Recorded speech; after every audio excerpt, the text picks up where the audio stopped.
Hello, everyone. Dr. Allen here. Hope you're having a great week. Um, and I hope the Padlets are going well. I'm recording this on Friday. I'm going to kind of jump right into what we're going to do this week. This one might hopefully be a little more polished than last week's. I recorded that over spring break, but it shouldn't be overly long because if we look this week, we're going to talk about AI. And I'm before I even go on that, I do want to say a few things about AI. I've kind of come to the conclusion AI is here. And whether I know there are people and educators and K to 12, there's educators in higher ed that think AI is the worst thing ever. I'm not kind of here to debate that. I'm just here to tell you you're going to have to deal with this in the schools. I am not going to go the route of, everyone cheats that uses AI. I'm actually been trying to incorporate it a little bit in some of my classes in terms of creating PowerPoints, like taking my PowerPoints and jazzing them up and things like that, because it's like old battles that I remember when I was a teacher, when Wikipedia started to get big, when the internet started. There were a lot of fears. And I think there's some of those are similar to AI. I will admit AI is beyond anything I've actually seen in terms of what it can do. Um, but with all that being said, it is a tool. And I think if it's used properly, I'm starting to see some cool things out in the field that people are doing with AI that it can be a benefit to the classroom. Just to use it as an example, my son's math teacher actually had them asking Microsoft Copilot some specific, if I can spit that out, specific math related questions, especially about careers and how they can implement it in the in life, and then what that like how trigonometry is used to build things and stuff like that. It was really interesting, and I liked how she did it. It was just that she had predetermined questions though, so she knew what it was going to answer and could tell if the students were using their own words or if it was AI. She actually had them submit a copy of the transcript of the AI. I thought that was pretty neat. So, but that's neither here nor there. What we're going to do, we're going to do three things for AI today. I'm not going to probably get too bogged down because they're actually pretty easy to show you how to use. The very first thing I want to highlight, if you notice, there are no discussions, there's no blogs this week. This is just straight up AI because the one assignment's going to take you a little longer um, than normal. So I didn't want to put the discussion blog on there. You are going to, I think I already have it clicked, but I will have this link posted. You are going to go to the Generative AI for Educators page on Google, and you're going to actually do their little training. I need to see either they give you a little certificate at the end. You can either take a screenshot of the certificate or download it and submit that. If you get to the end and it says congratulations, you finished, and you want to screenshot that, that is fine. If you want to even take a screenshot of the survey, which I don't think comes up until the very end, that is fine. I just need verification that you finished. If you get the certificate, that is usually the best because even though it is a self-paced professional development, I still think it's a professional development. It might be something you can put on your resume that you completed the AI training on Google. But basically, you'll go to this link. It's Grow Google AI for Educators, and you're just going to hit get started. And of course, you need your Google sign in. As you can see, it's right here. You're going to hit, there's a pre-survey, and you can just click that. And of course, I need to sign in, and you're just going to start going. And we'll put that one. And as you can see, I should have probably done this before, but that's all right. It's all good. Maybe, possibly. A little slow, a little slow, a little slow. We'll cross the arms and wait and wait and wait and wait.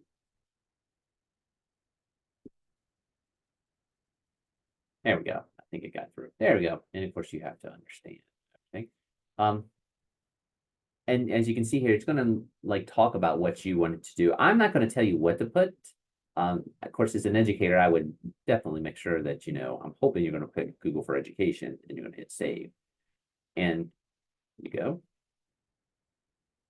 And that's kind of the skills workshop. And then that's the pre-assessment, so it knows. So, make sure I would say do education. I say I don't care what you put education. And as you can see, it's just going to lead you right through, and then you're going to do the courses. Most of it is not hard. It's going to have you mess around with, I've done this. It's going to have you mess around with Google Gemini a little bit. in the Google, but you just need to go through and do each thing. And as you can see, each course has 5 sections. So I would, it probably takes an hour, hour and a half. You can break it up. You can come back and finish things up if you want. But that is the first thing that you're going to do. Or the last thing, however you want to order it. The other thing is there is a tech. It's an AI tech. I have certificate. That's just this link. The AI tech, I'm going to show you 2 that I have been mostly working with personally. I am open to other ones, and I will put some links up. Like there's something called Pop AI that some people have been using lately and things like that. I'm going to show you Gamma, and I'm going to show you Diffit. Because I think those are probably 2 that you'll see a good bit. And they're more from a teacher point of view. But before I show you any of these things, I'm going to give a little disclaimer. They're very, very cool. I actually have been using Gamma to kind of jazz up my PowerPoints. But don't let them replace what you want to teach. What I mean is you need to plan and utilize these and edit them and put in what you need to. There needs to be your fingerprint on them. I've heard some stories now where teachers are just plugging in some of this stuff and just getting whole lesson plans. The other thing is you don't want to get in the habit of this, because I'm assuming if you're in this class, you are not taking it or completing your EdTPA yet. You've got to know how to plan in order to complete EdTPA, because I believe they do have now AI checkers and things like that within that program. So with that full disclosure, these are still both very cool tools. So let me go to Diffit first. Diffit, the name is kind of in there. It focuses on differentiated instruction. You're going to just go to diffit.com and you can kind of look at this, but it does some cool stuff. So for example, you can take, let's just say, the French Revolution. And I'm going to type in this. Whoops. French Revolution. And you pick your grade level. I'm going to pick 10th grade, have it in English. As you can see, you can pick different languages that it provides this in. I'm going to generate resources. The AI is going to think.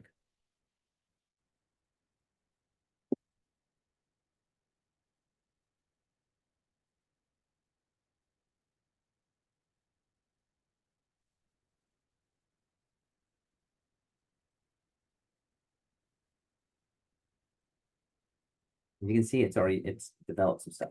Has a YouTube video. Has adapted a summary that you could post up. It has a quick checklist summary. It has vocabulary that you can edit and add. It has multiple choice questions. And as you saw there, you can pick the different reading levels that you want this at, so you can differentiate instruction. There's prompts there for if you have a test. You can hit student. I'm not going to look at every activity. Some of these you have to pay for. I have free Diffit. I don't have the souped up one. But as you can see, there's different types of organization or organizers. And as you can see, I will click one. You can download them in PowerPoints, PDFs. And actually, if it's pulling it up, it's a little slow. Seems like it's struggling a little bit today. There it is. It's going to have French Revolution in the middle. There it goes. As you can see, it's a graphic organizer that's already made. So like I say, it's a pretty cool tool. Whoops, gotta hit that. Got ahead of myself. That's one thing. Also, it can do this. Say, for example, you have a YouTube video or an article. Let's go. I'm going to type in French. So article on the French.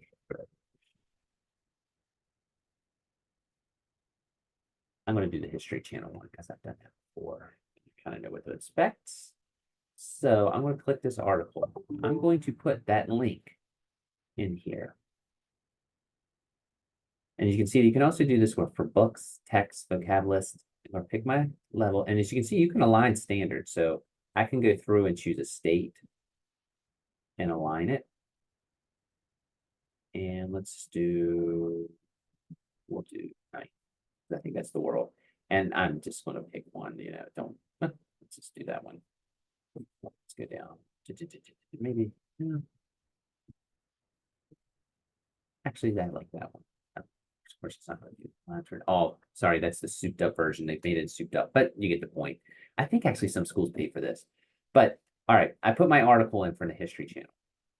I'm going to hit my resources.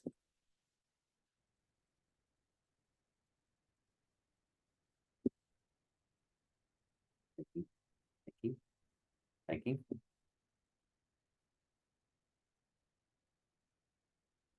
And as you can see, it has taken that article and it has summarized it. And it's kind of made it for that grade level of reading. And it has created vocabulary from it. It's created a Q&A. So that article now has assessments for it. And again, you can change the reading levels on this. You can change the languages.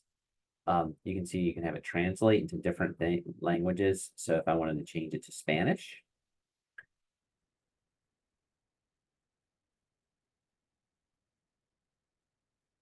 it's there. No, it's there. And you can see now the article's in Spanish.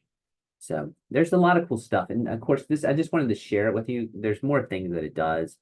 But what I would like you to do is take something, anything, and either put a topic or an article up.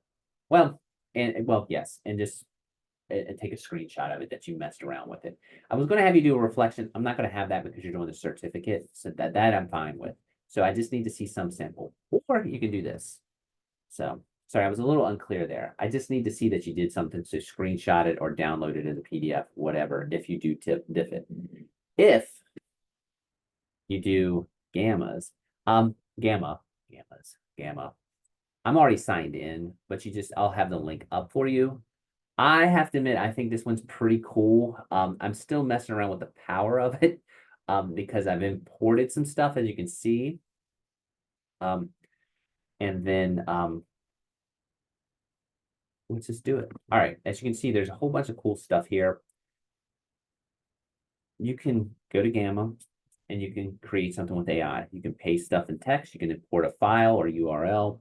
We're just going to generate something new. As you can see, apparently it's popular. You're going to click here.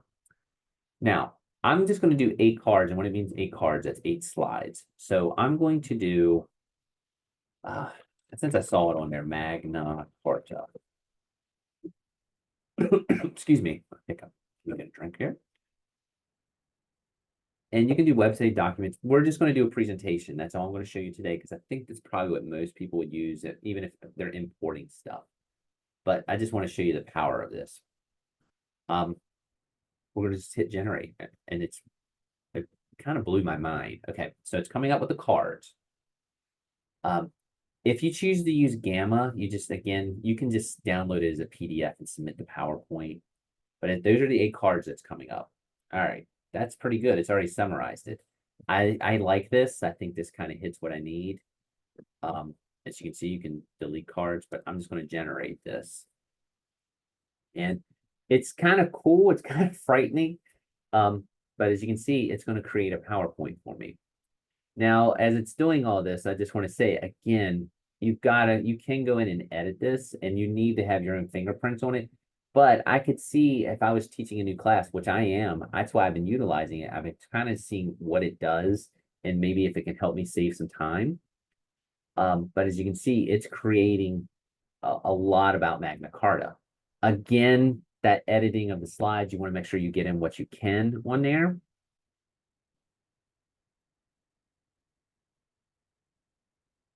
And actually, I'm sitting here watching it, and we'll just hide this, and that's it. It's in there. You know, I for one, I always think the AI images look a little cheesy, so I would edit some of that. But I kept a few in on an education class I did because I liked the way they did it. It does, if you do download it, it'll have your name on there, and it will have Gamma if you do end up like saving it. But that is Gamma, and if you choose to do that instead of Diffit, and as you want to see it, you can change the themes and all right here, the coloring. You can present it. You can see. Pretty wild. But anyway, let me exit that. Slowly exit. And can I go back home? But sorry, I'm still learning my way around some of these. This was one I just discovered a few weeks ago. Someone had referred it to me. But as you see, if you decide to do Gamma, you can just actually download things as a PDF or copy the link here if you want to share it. If you want to share, you can hit there. And I usually just hit export and then download the PDF. And you can submit that, or you can send me the link again. but that's Gamma. So for this week, a lot of AI. There's no discussion. There's no blog. You're going to complete this. You're going to screenshot that you completed it somehow, whether it's a certificate, whether it's the last slide. I mean, sorry, last screen, whatever. I just need something to show that you finished.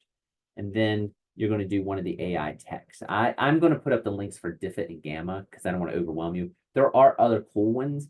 If you want to do something that you think is education related, or you know one that does like PowerPoint or differentiated instruction, and you want to do it, please by all means put it on there.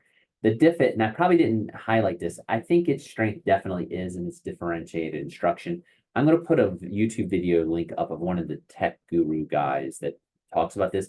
He really highlights a lot of that. So if maybe going into special education, or if you're worried about having materials, it's a really cool one to have because as you saw, you can do some translations and things like that. So that's tech for the week. I hope everyone's having a great week. Everyone's work again has been great. I'm sorry that the Wakelets got up a little late. I got sidetracked. It's been a very busy week since we came back from there. I got all caught up. I have the Wakelets done, but like 2 of them, and then I got sidetracked. I will have those posted though pretty soon. I think I said on Wednesday I'd have them up Wednesday. It'll probably be Friday, but um, with that being said, Friday as into when I'm watching this right now, or recording this right now, Friday the 21st. So, with that being said, I hope everyone has a great week. I hope I didn't talk too long. Talk to you later.